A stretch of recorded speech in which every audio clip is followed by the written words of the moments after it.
Welcome to Book Buddies, where today we are going to be diving into The Runaway King. This is the sequel to The False Prince. I reviewed that book a couple of months ago, so I would recommend checking that episode out first before this one, especially because in order to properly talk about this book, I will be going into spoilers when it came to The False Prince. So overall, I really enjoyed this book. I don't think it was quite as good as the original. However, I still have had a really good time with it, and I think it is a worthy sequel to the original. Here, Jaren, or Sage as he was called in the first book, he's back on the throne after being away for many years as Sage, and he is king now because his family is dead. However, trouble is brewing. There is a war about to happen, especially because the pirates that Connor hired to get rid of Jaren's family, they are now going after Jaren. And soon, Jaren decides that he has to disguise himself as Sage once again to get away from the castle and deal with problems on his own. So I really loved the political drama of this book. There was a decent amount in The False Prince, but here, now that Jaren is on the throne again, we see more of that. And we see a lot of consequences that came from the first book. It does very well as a sequel in terms of that. I also like that this book had more action, especially compared to the first one. The first one, we primarily were just hanging out in one place throughout most of the story, while here, Sage, or Jaren, he is basically on the run for almost the entire book, so that was a really good contrast to that. I also liked how we got to see Jaren pretend to be Sage once again in this book, now knowing that he and Sage are one and the same, and he's using this trick for a lot of characters, and it's really interesting to see that again.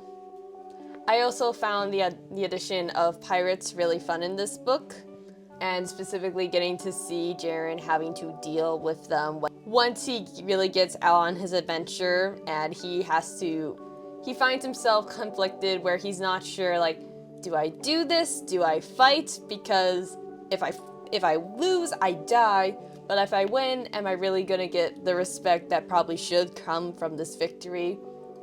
And we also get to see more characters and kind of learn more about their backstory. I will say, though, there are some reasons that I didn't find this as good as the first. So, first of all, one of the big highlights of that first book was all the twists and turns. There are some twists and turns in here, but there wasn't really any that hit me as hard as in the first one. I think the first book, there is a lot of shock value in a way.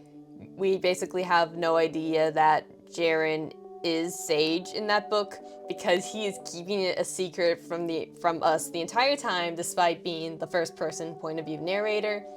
And we also get to see like how desperate and cruel some of the characters can be, and we don't really go into that as much with The Runaway King. Similarly, I do like a lot of the characters. However, I feel like some seemed a little too hard to explain. I'm not going to go into spoilers, but there's this one part where character does something, and then he starts acting completely different, and we later learn, oh, it's all just an act. But if it was all just an act, I feel like you may have gone a bit too far with it, to the point where I'm pretty sure even Jaren thought that he was being betrayed.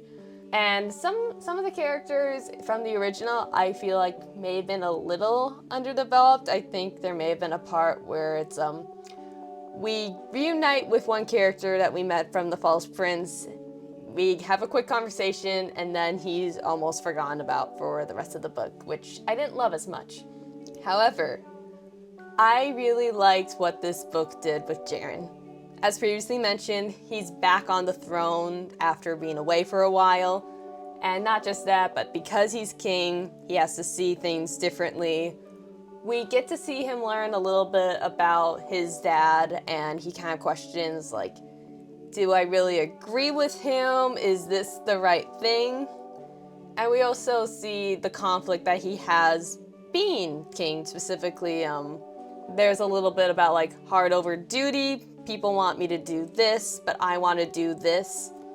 And even though he doesn't always make the best decisions, you are on his side the whole time, and I think he's a really great example of a flawed character who's almost morally gray, but you can tell when it counts, his heart really is in the right place, and he wants to figure out what is the best thing to do.